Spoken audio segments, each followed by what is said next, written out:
सार्थ श्री ज्ञानेश्वरी अध्याय पहिला.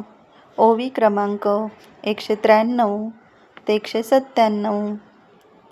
तो म्हणे अवधारी देवा, म्या पाहिला हा मेळावा.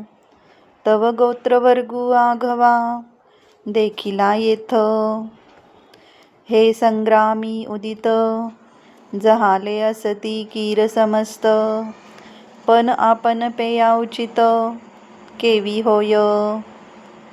येणे नावेची नेनो काही, मज आपण पे सर्वथा नाही.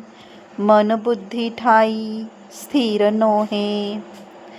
देखे देह कापत, तोंड असे कोरडे होत.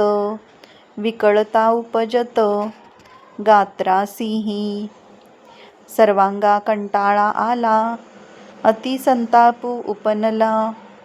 तेथ बेंबळ हातू गेला, गांडीवाचा.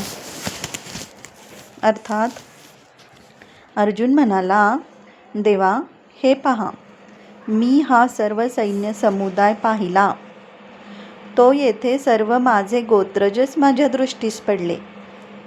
हे सर्व युद्ध करण्याकरिता तयार झाले आहेत खरे, परंतु यांच्याबरोबर युद्ध करणे आपल्यास कसे योग्य होईल.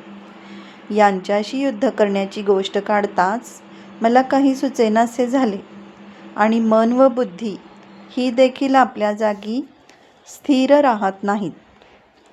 हा पहा, माझ्या सर्व अंगास कंपही सुटला आहे, तोंडास कोरड पडली आहे व गात्रेही शिथिल झाली आहेत. सर्वांगावर काटा उभा राहिला आहे. शरीराचा भडका झाला व गांडीव धनुष्य धरण्याचा हात ढिला पडला. रामकृष्ण हरी माऊली.